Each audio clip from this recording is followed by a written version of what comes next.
Hey, I'm Lee Domingue, serial entrepreneur, pastor, husband, proud father of 5 amazing kids, and boss, as they call me, to my 8 grandchildren and counting.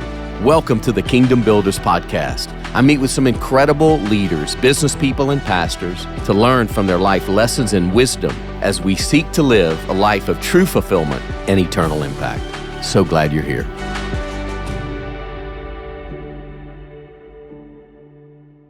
Well, I am so excited about this month's episode with a great friend, Jerry Henderson, who has not only an incredible story, but really the mandate God's really put on his life, I think is one of the most needed areas in the body of Christ across the world, where really high-achieving people are burning out. People are hitting the wall of going 150 miles an hour and just really self-sabotaging. I think there's dynamics in the world today where it's just kind of pain is just all over the place.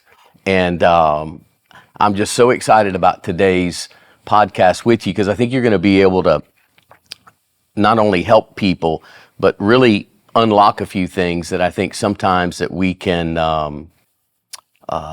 be limited. I think sometimes that we can have self-imposed lids and not really live the freedom that God has for us. But welcome, my friend. It's so good to be here with you, Pastor Lee. I appreciate you, man. Thanks for letting me be here. Well, you've been a blessing in my life. We've known each other for a few years, and any time I've ever been able to spend with you has been not only refreshing, but encouraging. And so, you're a great blessing. But before we dive into really what you're doing and kind of this whole what you're calling personal mastery framework, tell us a little bit about you and kind of your journey. Yeah, absolutely. Well, I started this whole process of trying to help high achievers be healthy because of my own personal story, right? We often birth the things, or God births things from us from our own journey. And I'll go way back, right? So here I am, this kid, grew up in U.S. poverty, welfare system, government subsidized housing, and very abusive home. I experienced there's research around this thing called ACEs, or these adverse childhood experiences, and there's 10 of them. And if you have 4 or more, you're more likely to have mental health issues, physical health issues, struggles, all kinds of challenges throughout your life. Now, what was that acronym? ACEs. So it's adverse childhood experiences. Okay. Never heard that before. Yeah. And so it's these traumatic experiences, and there's a list of 10 of them. Well, I wound up knowing later in my life that I had 9 of those. And so grew up, 9 of the 10.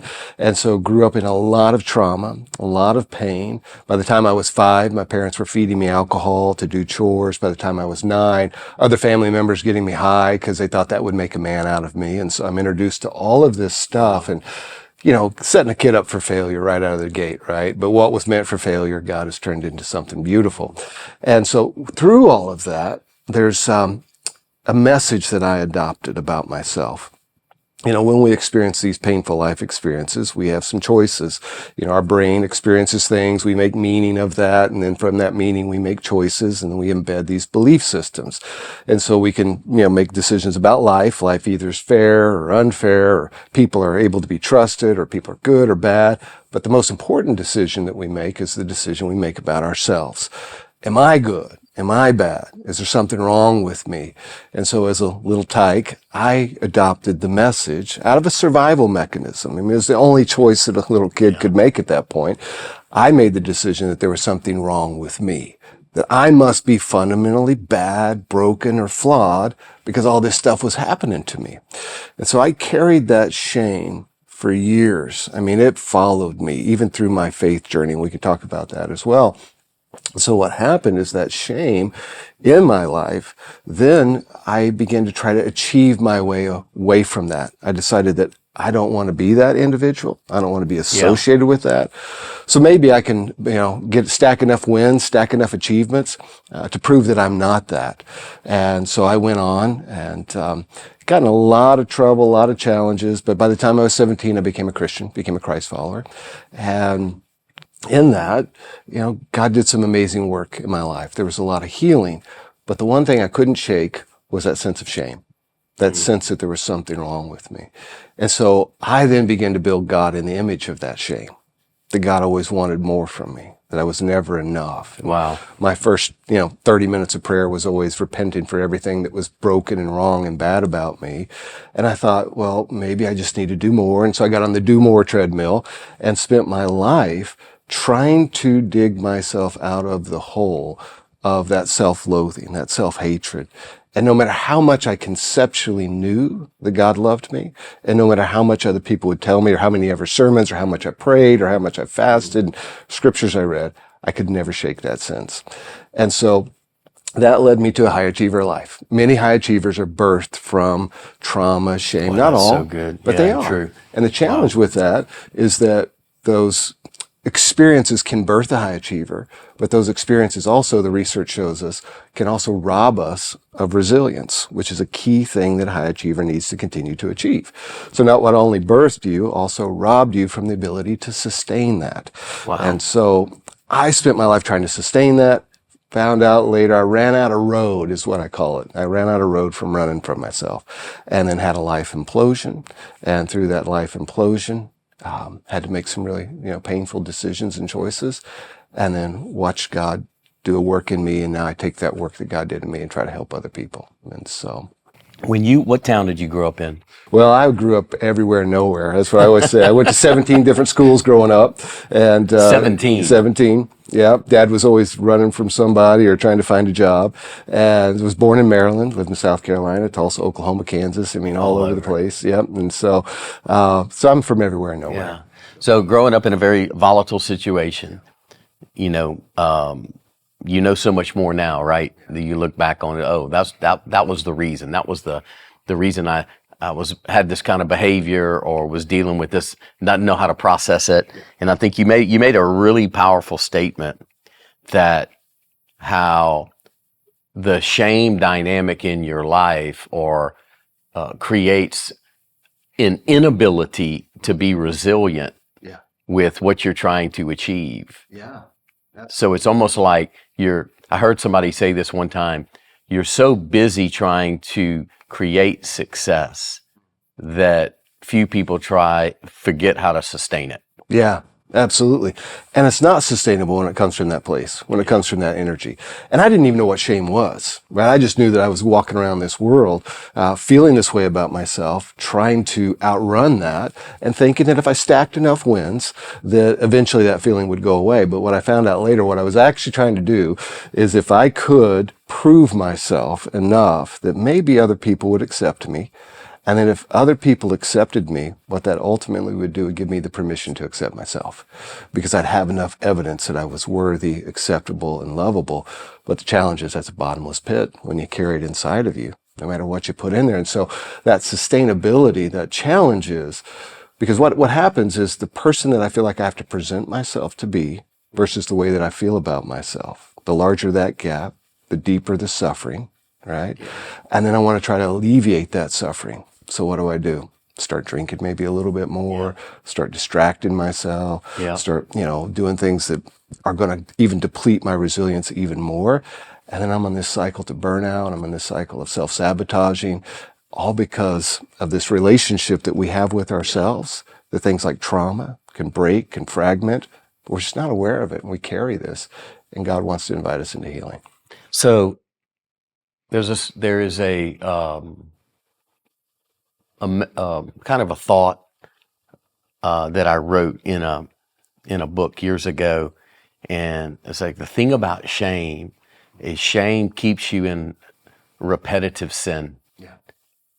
And it's like, there's a verse that talks about a dog returning back to its vomit. And it's like, why would a dog do that? Yeah. But it's like, why do you go back into those things that you can't break through? Maybe you get victory in certain areas of your life, but there's one or two things that you just can't ever really break through. And I know even in my own life, and earlier even in my career, it was a shame dynamic of I was trying to prove, to try and get acceptance, to try and get, and it's just, it really is a lie, because you can't, unless you break through from that shame. And I'll never forget, a friend of mine calls me and says, man, he prays for me almost every day, and has for almost 30 years. And a close friend. And he basically said, he goes, this is probably 28 years ago. He said, Lee, he goes, there's a scripture in Isaiah 61:7 that says, instead of shame and disgrace, my people shall inherit a double portion blessing for what they forfeited. Wow. And that's God giving the Israelites a promise saying, hey, I know, you're doing these dumb things and you're being subject now to this bondage from other countries, and it wasn't a future that he intended for them. Yeah. But he said, look, he goes, instead of shame though, I'm going to give you a double portion blessing. And so, because the enemy of our soul is going to always remind us. It's like, God doesn't consult your past to determine your future, but unless you can break free from that. So as a practice, anytime there would be, whether it's in your own thought life, whether it's like, you're not good enough, or, remember when you did that way back when, God's really probably not forgiven you for that, or whatever and so the shame dynamic comes in, and I would confess that scripture. And I know it sounds very just simplistic, but it was using God's word in that situation. And I would just call out to God. I said, no, God, I'm believing for the double portion blessing. Yeah. And God did, over a period of time. Mm-hmm. So you had a successful career. Mm-hmm. You worked for one of the largest nonprofits in the world, raised over $1 billion. You've had success in different areas of your life. You've led at an extremely high level. Your background, you finished and got trained at Harvard. You're in now some advanced even programs from that you're finishing, which at your age and my age to actually go back and even sharpen the edge a little bit more. Why did you do all of that, and what led you to be like, I want to start helping others? And then I want to get into the nuts and bolts of that. Sure. Yeah, what led me to that is I'm always trying to figure out where I've got the gaps, right? And I want to serve people. And I realized I had some gaps, that I understood biblically, the scripture and how God can rewire us. But I lacked some of the things around the neuroscience and just how we're built, how God designed us. And I wanted to understand that. And I wanted to understand my own challenge with those things, right? The curiosity, shifting from shame to curiosity, become curious about ourselves and how shame operates and how, we do burn out, right? Because you learn that burnout's not the amount of work you do. It's the way that you do the work. It's the motivations behind the work and all of the stories that we carry. And so I wanted to understand all of that a little bit better so that I could serve people better. And I wanted to create something that I wish I would have had 10 years ago, 15 years ago. It would have helped me and could help individuals in the church that are really struggling, leaders who are carrying this stuff in silence. Because the trickiest thing about shame is shame will make you have shame about shame. It'll make you feel like you shouldn't have it, that there's something wrong with you because you feel that way. Oh, that's so true. And it just reinforces and deepens it. And if people could understand the way that it operates, to say, well, sure, you have that way of feeling. That's a natural outcome of the circumstances that you experience, of the pain that you experienced in life. And so when you begin to understand it, you can begin to disidentify yourself from it. Because shame is super sticky. It'll make you think that you are it, that you are not having a sense of shame, but you are shameful. And you can get addicted to that. And how does that work? Where you kick up a thought that then releases the emotions, and then those emotions then all of a sudden trap you back into those patterns. And we don't realize that we can even get addicted to that way of feeling. Mm. We understand we can get addicted to alcohol, drugs, or other things, dopamine. But when we think about this addiction to certain ways of feeling and certain mindsets and patterns, we will default into those things. It's like the dog returning to its vomit. Yeah. If a person starts to feel good about themselves, they've got some wins under their belt, they're making some progress, the actual nervous system won't allow you to feel comfortable with that, right?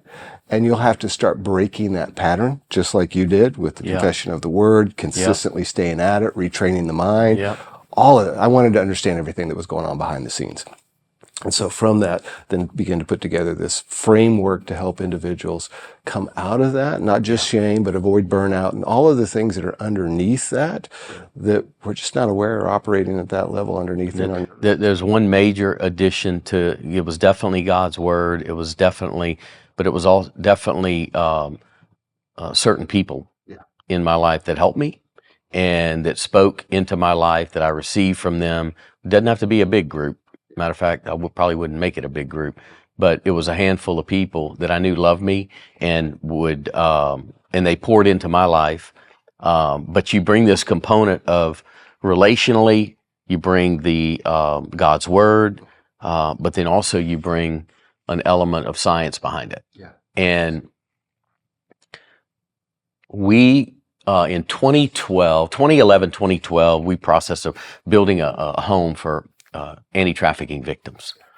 And it was the first of its kind, and we had the kindest, most amazing team.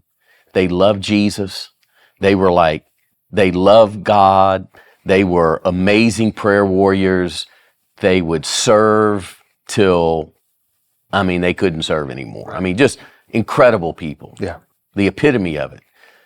Our anti-trafficking project, the girls that would come in, and survivors. So we're taking them through a program, and it was a revolving door. We did not have, we're retaining maybe 20% success, maybe. Right. And so it was depressing because you've invested this time, the resources, your life, and they're like, it just wasn't, the programming side of it wasn't really working. Now they're loving on them, they're praying. It's like support groups and it's all of that. And it's like, why isn't this working? And it wasn't until we added very seasoned trauma experts that everything changed. Everything changed. We shut the door of the revolving door. People were getting the care they needed because what was happening is sometimes the survivors were manipulating the caretaker or the person and the trauma experts are reading right through that saying, time out. Exactly. And then taking them on a proven program that is backed. So really an expert even in healthcare and whether it's mind, body, what have you. And so what I think is so cool is God's taking you on this journey. You're very familiar and close to the local church. You understand Christendom at a global level. But yet you're bringing this additional piece to it that I think sometimes you just need to pray harder and you're going to get delivered. Yeah. You're going to get, you just need to believe God. So you lack faith. Well, that just adds more shame to it. Shame heaps on, yeah. Right, right. And so tell us about the name of your organization is Personal Mastery Framework. Is that correct? Yeah, so it's basically, that's the framework that we've worked on, that we've done the research around, that really helps an individual around personal mastery. And when we think about personal mastery, mastery isn't that we've mastered something, it's that continual journey of getting better and better and better, right? It's one of those key pieces of... Yeah, we don't achieve, I think we should pursue excellence. Yeah. But I don't think you just become excellent. We're never going to achieve probably, it's not about perfection. Right. And so, but pursue excellence, but it's a lifelong journey of glory to glory to glory. But you talk about 6 pillars of success. Yeah. So share with us, what does that mean? What are the 6 pillars of success? And walk us through those. Why do they even matter? Yeah. And then what kind of success are you seeing from the program outcomes of people that you've helped? Yeah, and I do want to back up for a minute, and I want to tap into something you said earlier when you were looking at this group that was coming and you were trying to help them. You're like, why isn't this working? Doing all of the right things that I think I'm supposed to be doing. Had the right heart, the right spirit. All of it. Everything. How many leaders are in that space and they're thinking those thoughts, right? Yep. I'm doing everything I think I'm supposed to be doing, but I can't seem to deal with, or I can't seem to shake these things. And that sense of shame grows. And I just want to say to you as a leader, if you're listening, it doesn't mean you're broken. It doesn't mean there's something wrong with you. It doesn't mean that, God has abandoned you or you're just not doing the right things or not praying enough. There's times in my life of 2 to 3 hours a day of prayer for years, trying to figure out how to feel okay. Yep. But when you start to step in with God and say, how did you design me? How does all this stuff work? Let me go some layers deeper on this.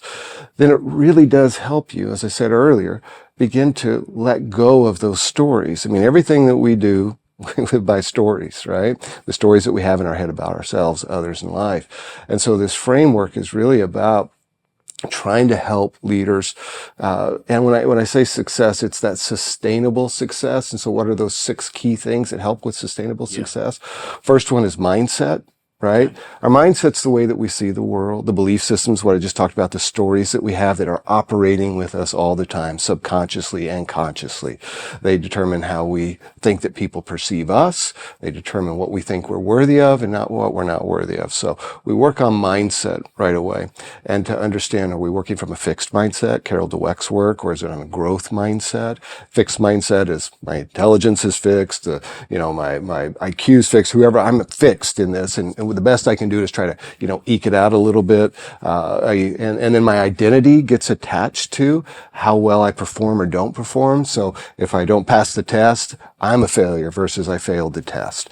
And so we want to shift people towards a growth mindset, and we want to help them understand that a growth mindset says, I can continue to grow. I continue to expand.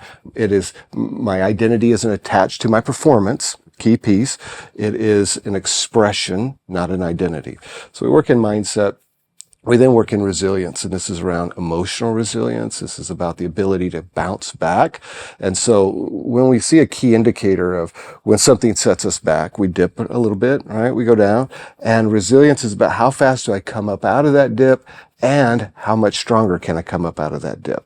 And so it's not about just coming up out of it, but developing a toolkit. We work on a toolkit of gratitude, relationship, all this stuff that helps people develop emotional resilience.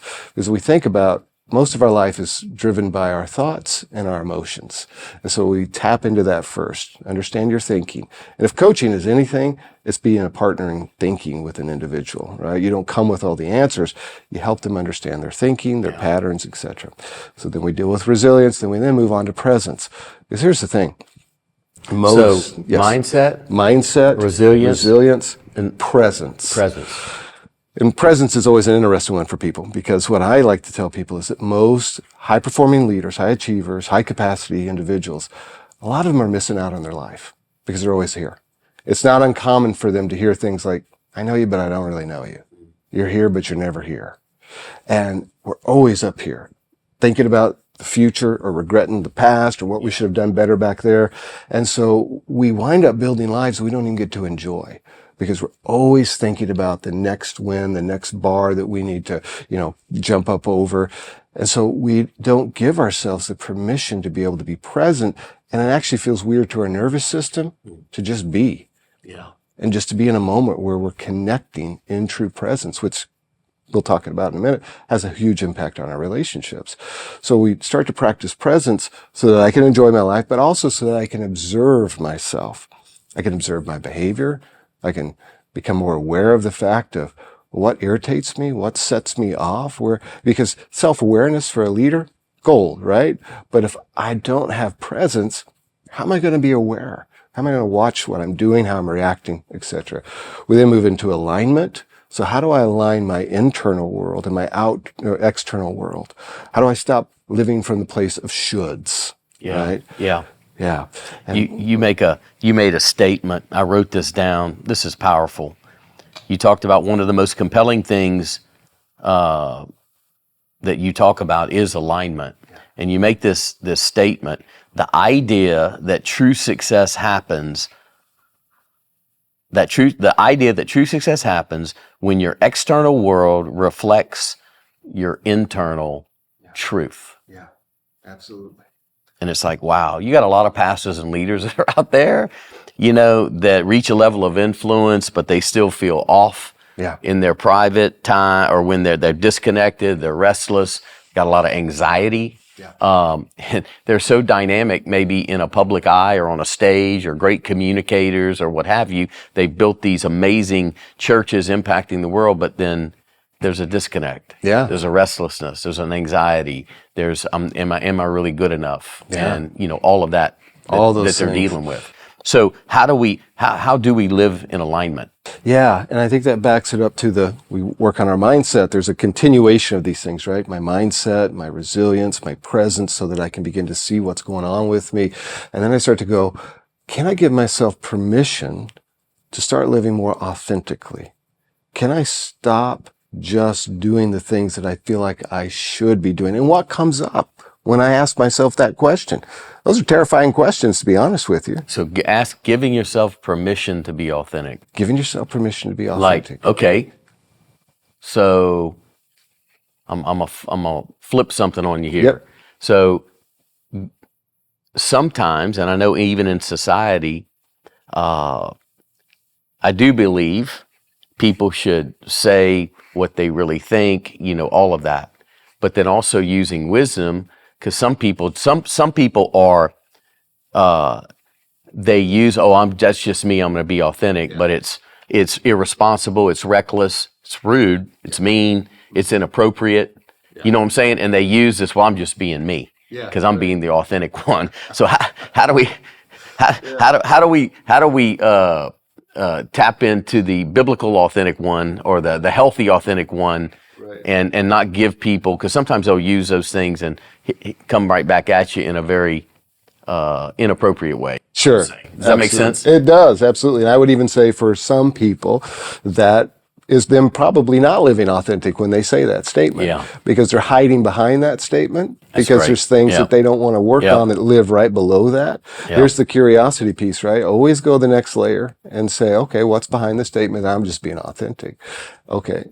Are you truly being authentic? What's the fear that usually is causing you to react to people that way?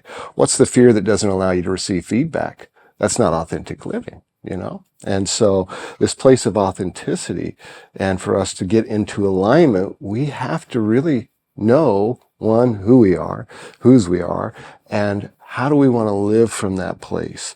Imposter syndrome, you hinted to it, right? Yep. The difference between, do I feel like a fraud? I'm up here, I'm doing all this stuff, but I know who I truly am. And once again, that gap, right? The gap between who I have to present and how I feel. The larger that gap, the greater the suffering.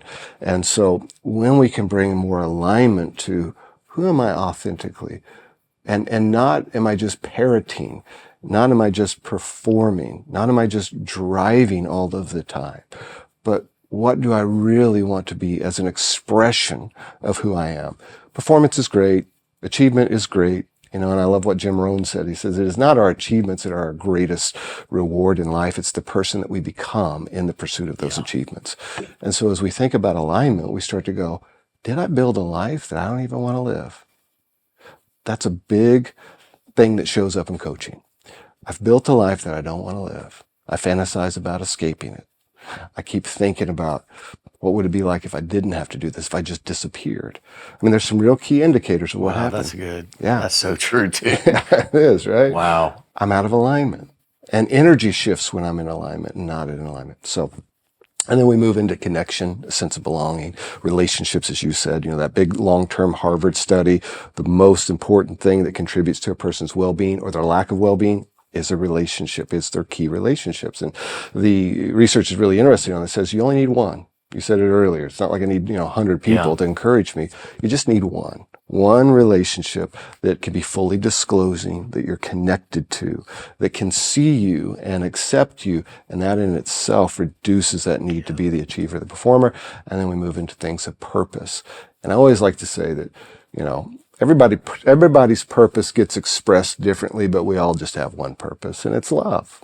Jesus said it. Love God with all your heart, mind, your soul. Love your neighbor as yourself. So there's 3 types of love talked about there: love for God, love for neighbor, love for self. And so our purpose is love, but it gets expressed in different ways, in different roles, the role and how that expresses.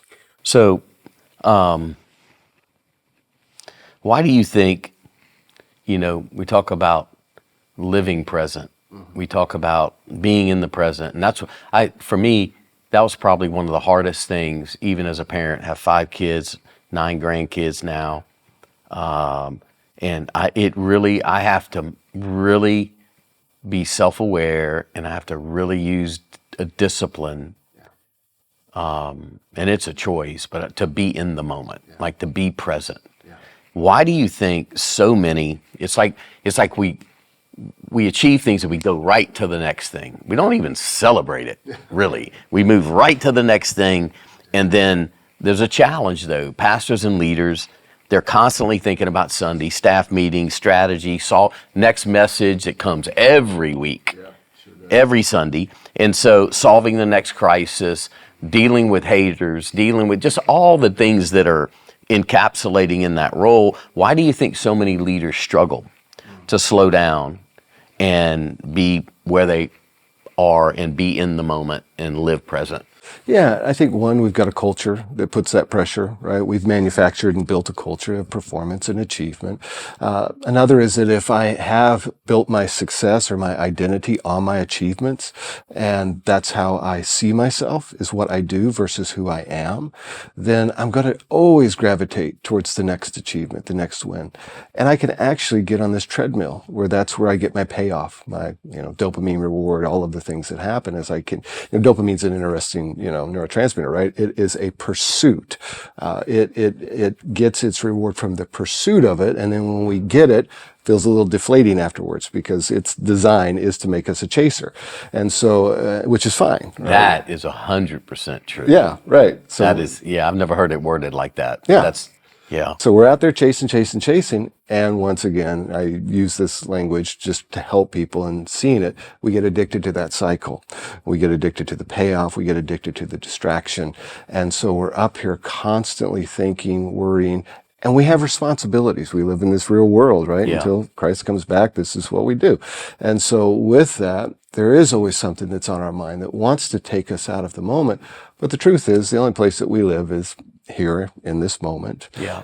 We think about the future and the stories that come and the regrets of the past, but all of that, or the joys of the past, but all of that can take away from us the very life that we're wanting to live.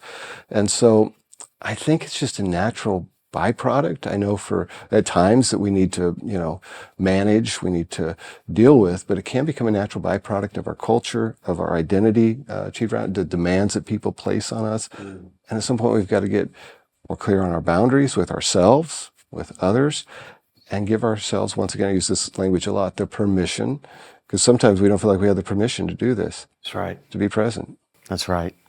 No, that's good. What are some rhythms or practices practically that can help shift a person from a life of pressure, striving, to one more of clarity and kind of steadiness? Yeah, I do work with centering prayer, where I ask people to just sit, not say a word with God, just be there, be still and know that I'm God. Right? And to allow themselves to just observe what's happening in that moment. What uncomfortable feelings show up when you do that? Yeah, it would be uncomfortable. Exactly. Yep, you're wound up. You're wound to actually do that. That's pretty tough. Yeah. I try to do that every now and then. I know. So you want to lead people into the discomfort because the discomfort has intentionally we're avoiding some of the things, right? Because there's some discomfort. And when we sit with ourselves and we're not chattering constantly, or this is not chattering as much, and we're just trying to listen and observe, then what happens is all that stuff starts to come up, right? The fear about, well, if I don't get up and do this, and this, I'm just wasting my time. And what happens is all of those stories start to come, and those become real revealers for us. And so I ask people to take time and journal. What's coming up? Well, I'm afraid that if I sit here, I'm just wasting time. I got so much to do. What happens if those things don't get done right now? Well, then this is going to happen, and that's going to happen, and all these, and they begin to uncover some of the core fears in our operating system that's going on beneath the surface. So, so that's one thing, because it helps people to become more aware, and we need to stack this sense or build this foundation of being able to be present and be aware, and we want to practice that. And we want to build the muscle for it. Second is I ask people to take time to pause throughout their day. If they need to set a timer every few hours and just take 5 minutes and observe what's happening. Just shut down for a second and just look around the room. What's going on with you? What's your day been like? And just be there for a moment. And so that's triggering things to help them become more aware. Yeah. I had one person tie a little string around their wrist to remind them when they looked at it, oh man, where am I right now? Am I off in, all of this? We do that with the Pray First band, Pray First Black pray first wristbands just to remind people, just having that visual, having that reminder, hey, I need to, and we'll see people all over Alabama with those pray first, bands on, just as something to remind them. So I want to make sure we covered all 6. Yeah. So mindset, resilience, presence, alignment, connection, and purpose. We hit them. Yeah, we got a purpose. Touched on them. Yeah. And most people, the vast majority of people, I think the study shows like over 80-something% of people don't even know their purpose. Right, absolutely. Which is tragic, honestly. It is. And well, a lot of leaders, they don't talk openly about like really what's going on. And I do believe, and I know my pastor for years would say, best way to help someone is to give them, it's not for them so much focusing on their problem as much as give them something bigger than their problem. Absolutely. And from a purpose perspective, and I know that's helped me even in my own life, but there's a lot of leaders, especially even in ministry, they don't talk openly about it. They're living with shame. They've made mistakes. They feel like they're not enough. They're stuck. How do you help? And I think this is one of the most important questions we'll talk about.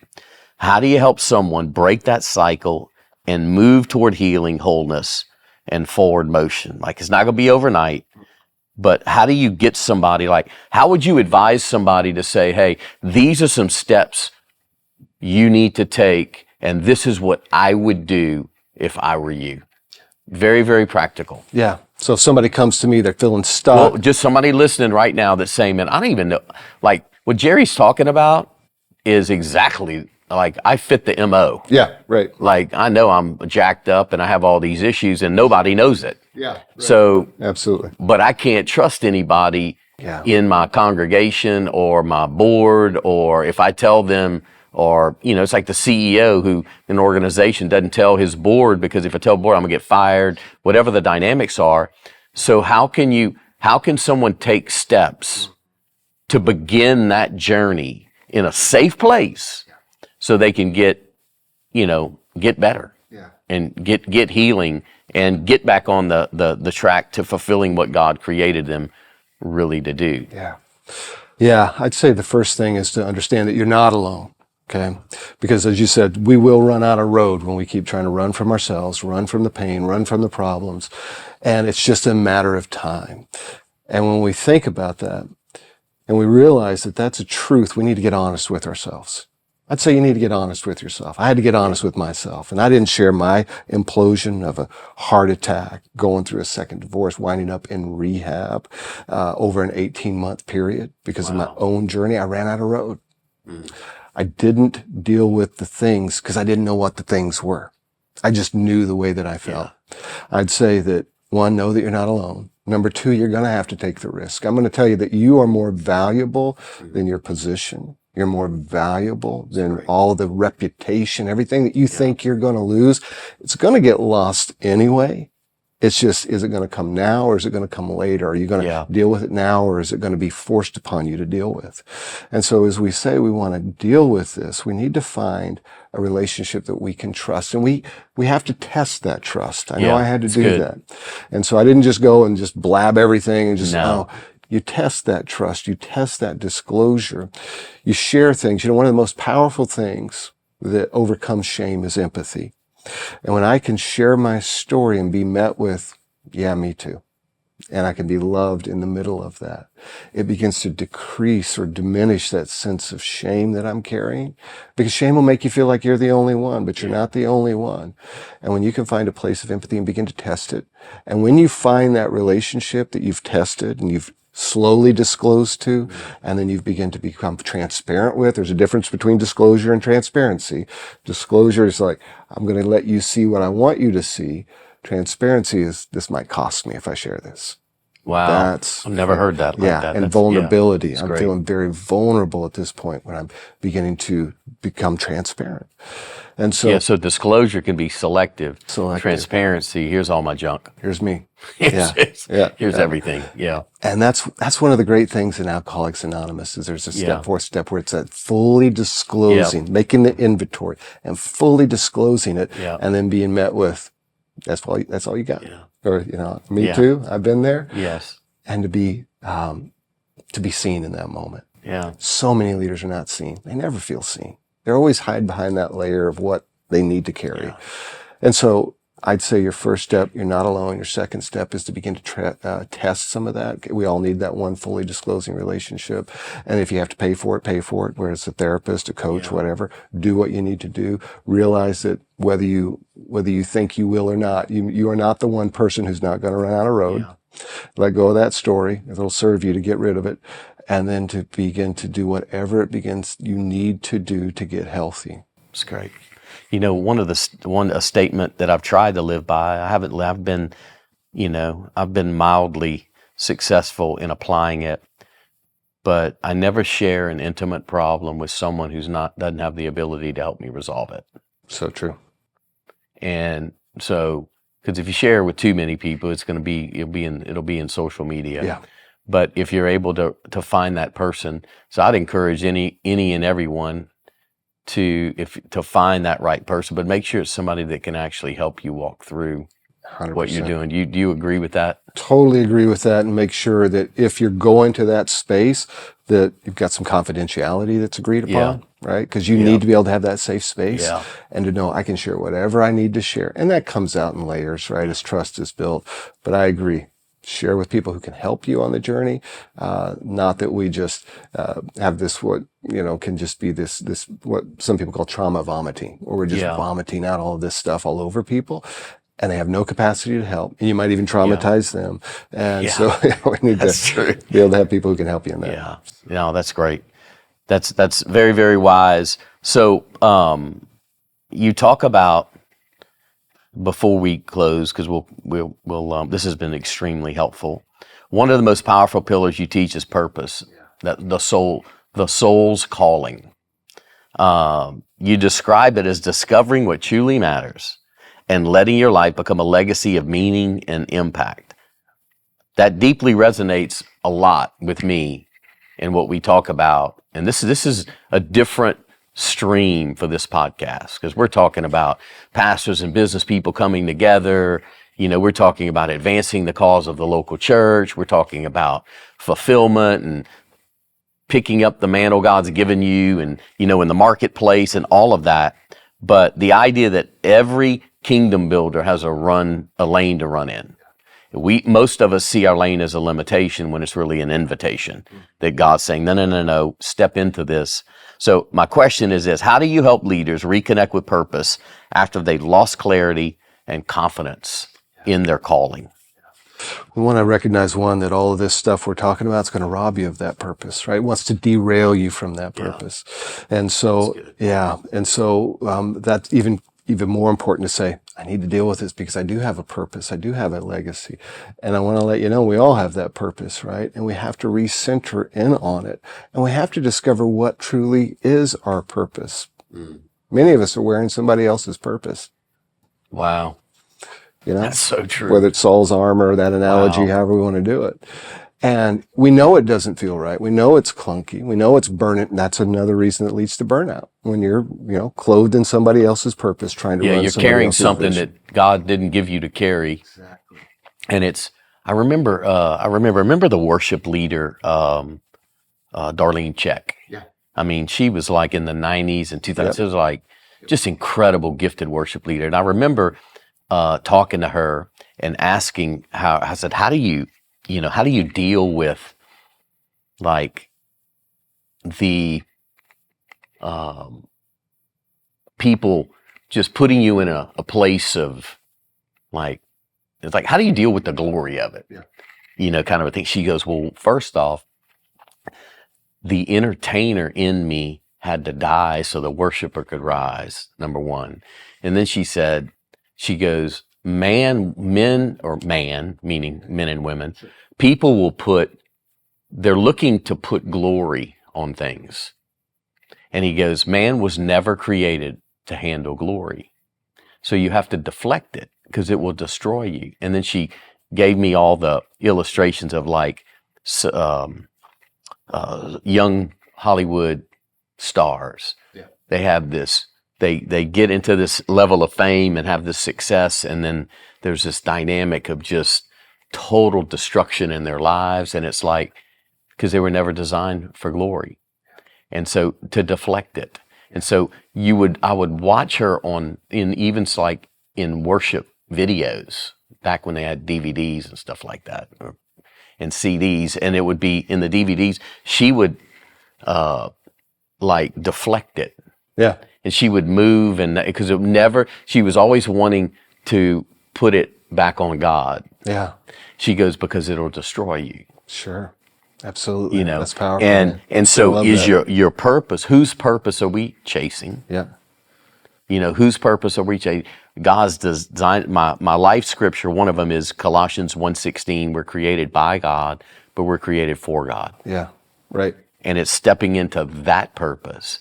And I think when we do that, not only do we get fulfillment, we make an impact, but it's something that's sustainable. Yeah. And there's a grace on it. As I've gotten older, I'm like, I'm not doing anything that's not a grace on it. Yeah. I'm just not going to do it. Right. Because it's like you'll get on that treadmill and you'll run yourself ragged. Yeah. Well, so pastors and leaders that are listening to this, I have a couple of very practical things, because I think you would be a fantastic resource if you're doing that. Yeah.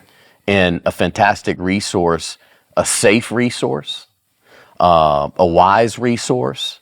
And I just couldn't, when I was understanding all what you were doing, I was like, man, I want to make sure as many people that I know, so that they can get help from a trusted source that I totally believe in.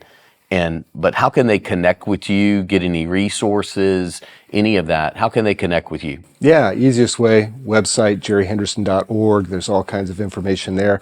Also shoot me an email at jerry@jerryhenderson.org. Okay. Easiest way. Great. Well, I just encourage each and every one that's listening to tap in to not only what was talked about today, but tap and take the steps. If you're in a situation where you're dealing with shame, if you're in a situation where you're having you're walking through things where you feel like you're drowning, and it's not getting any better, I couldn't think of a better person to be a trusted resource. Because sometimes you have to get outside of your world and get help from someone else that's not in their world, so to speak. But you've got loads of wisdom, love your heart, you love pastors and leaders in the local church. And so you guys check out Jerry Henderson. Man, it's been great. It's great to see you, and I hope we can have you back. And it's really neat to see what God's doing in your life. And so very, very not only proud of you, but celebrate all that you're doing and then helping people. And so you're a blessing to so many. You're a blessing, and I'm so grateful for our journey together. Yes. For you allowing me to be here with you and sharing this time and share with these amazing leaders. And so it's a gift to be a part of all of it. Thank you guys so much for being with us today. You definitely want to go and check out jerryhenderson.org and get you some valuable resources. But also, I encourage any and all of you, if you're in a leadership role, Jerry would be a great coach in your life to help you on the journey so that you can fulfill all that God's called you to do. See you next time, and God bless. Thanks for tuning in to the Kingdom Builder Podcast with Lee Domingue. We hope today's conversation has inspired you to live out your calling, impact others, and build God's kingdom in powerful ways. Stay connected with us for more stories of generosity and purpose, and visit kingdombuilders.us for more resources to help you grow as a kingdom builder. Until next time, keep living with purpose and advancing the kingdom.